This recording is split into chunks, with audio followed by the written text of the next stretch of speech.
Ho aminareo anie ry havana ny fahasoavana sy ny fiadanany Jesosy Kristy tompontsika. Amen. Torio ny filazantsara ny fanjakana. Torio ny filazantsara ny fanjakana.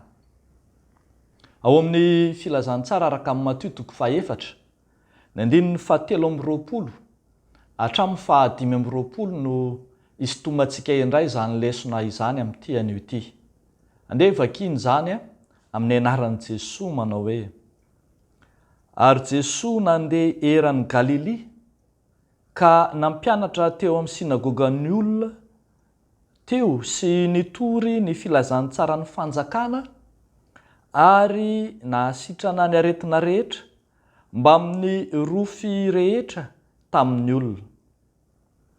Ary ny ely eran'ny Siria ny lazana, ka dia nentin'ny olona tany aminy ny marary rehetra izay azon'ny aretina maro samihafa sy ny fangiry firiana, dia ny demoniaka sy izay marary ny androbe ary ny marary ny paralisisa ka nahasitrana ireny izy. Dia nanaraka azy ny vahoaka betsaka avy tany Galilia sy Dekapolisy sy Jerosalema sy Jodia ary ny avy tany andafiny Jordana. Ray masino, manamasinanay amin'ny fahamarinana, ny teninao no fahamarinana. Amen.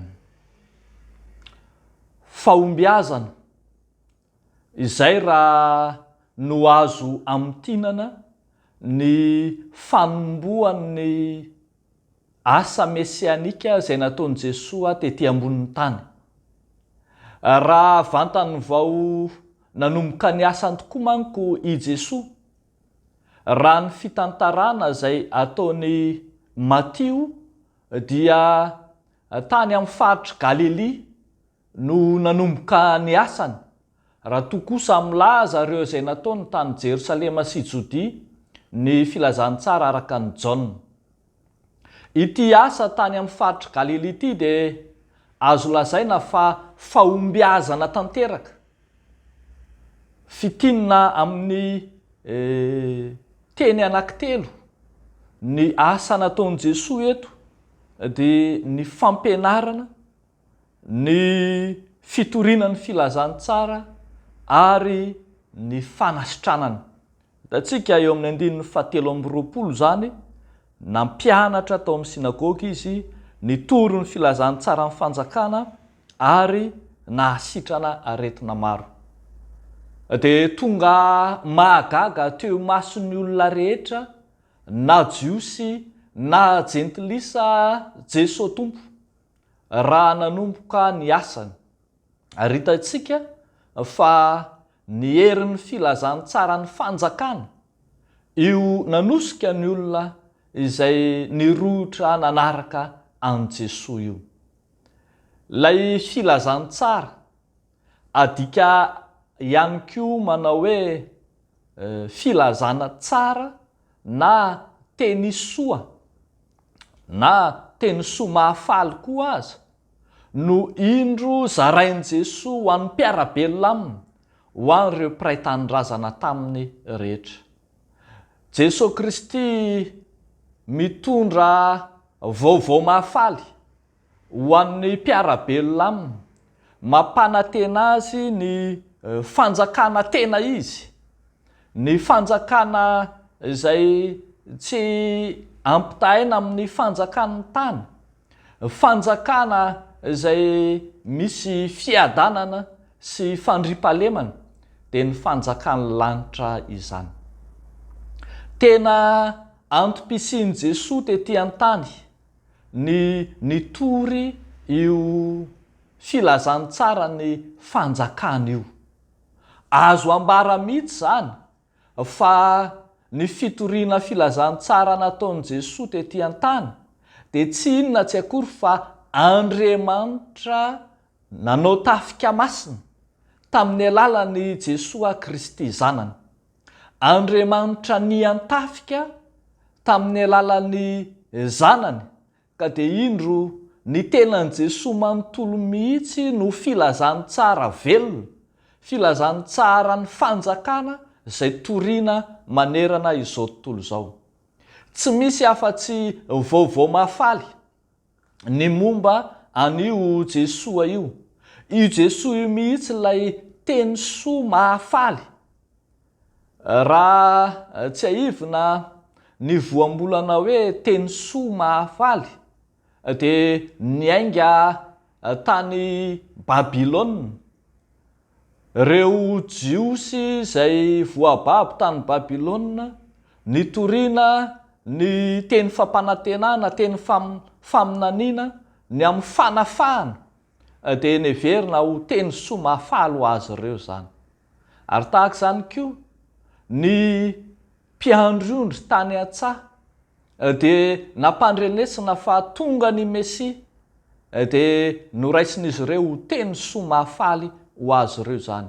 Indro ankehitriny Jesosy manao ny asany rainy tonga tetỳ amin'izao tontolo izao, nanolo tena ho an'izao tontolo izao, nandatsaka ny ainy, nandatsaka ny rany, tena teny soa mahafaly ho an'izao tontolo izao. Io lay filazany tsara ny fanjakana izay tsy maintsy toriana ho amin'izao tontolo izao. Ry havako malala ao amin'ny Tompo, omeny Tompo baiko isika ary ankehitriny. Omen'Andriamanitra baiko isika hizara sy anambara lay teny soa mahafaly, lay filazany tsara ny fanjakana, hitory fiadanana, hitory fandriampahalemana, hitory fanafahana, fa io filazany tsara ny fanjakana io no manafaka ny mpifatotra, manapaka ny gadra. Io no mamelona aina izay nitoetra atao amin'ny fahafatesana. Io no hiposahany fahazavana lehibe.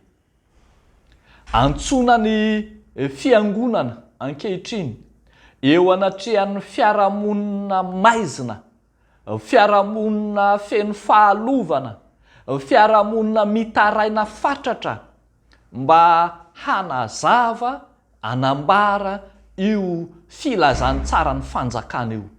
Io filazany tsara ny fanjakana io no azo ny fiangonana mpanantenaina ny olona izay kivy sy ketraka amin'izao tontolo izao. Ao amin'ny filazany tsara ny fanjakana io no tsy misy fahadisom-panantenana ary tsy misy fampanantenana pokaty.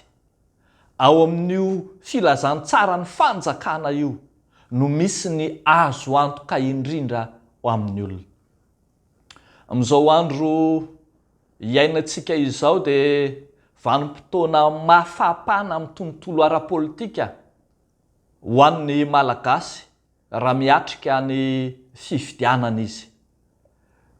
Androany koa ry havako malala ny tenin'Andriamanitra dia miteny amintsika fa ny fitoniana azo antoka indrindra, ny fanjakana azo antoka indrindra, ny fahefana tsy mamitaka indrindra dia ao amin'ity filazany tsara ny fanjakana dia ny fanjakan'Andriamanitra ity. Andeha ary isika anambara, izara, hitory, hilaza izany filazany tsara ny fanjakan'Andriamanitra izany. Ary andeha isika hiaina, hivelona ao anatin'izany satria ao no mahatsara fialofana atsika tsiraray avy. Dia an'Andriamanitra irerian'ny voninahitra. Amen. Hivavaka isika. Misaotra anao izay Andriamanitra rainay eo amin'i Jesosy Kristy zokinay, lay fiadanana, lay fitoniana ho anay eo amin'ny tany izay mampiferin'aina anay, eo anatrehan'izay mampirorosaina anay, dia ao aminao no misy ny azo antoka indrindra. Vonona izay Jesosy anambara ny filazany tsara ny fiadanana, ilay filazany tsara ny fanjakana ao Andriamanitra izay tsy tahaka ny an'izao tontolo izao. Ao aminao no misy ny maharitra sy ny mandrakizay. Fa entinay ambavaka ihany koa Tompo ny tontolo politika izay iainanay ankehitriny, eo anatrehan'ny adila politika, eo anatrehan'ny fisavorovorona samihafa. Ianao ilay tompon'ny tompo, mpanjaka ny mpanjaka, tompon'ny firenena rehetra. Ianao no angatanay hitondra fitoniana eo amin'ny taninay, hitondra fitoniana eo amin'ny vahoaka izay mpiray tanindrazana aminay, ary indrindra hitondra vahaolana maharitra sy mahomby. Anjakao Tompo ny taninay fa mangetahetanao zahay. Dia amin'ny anaran'i Jesosy no anaovanay izany vavaka izany. Amen.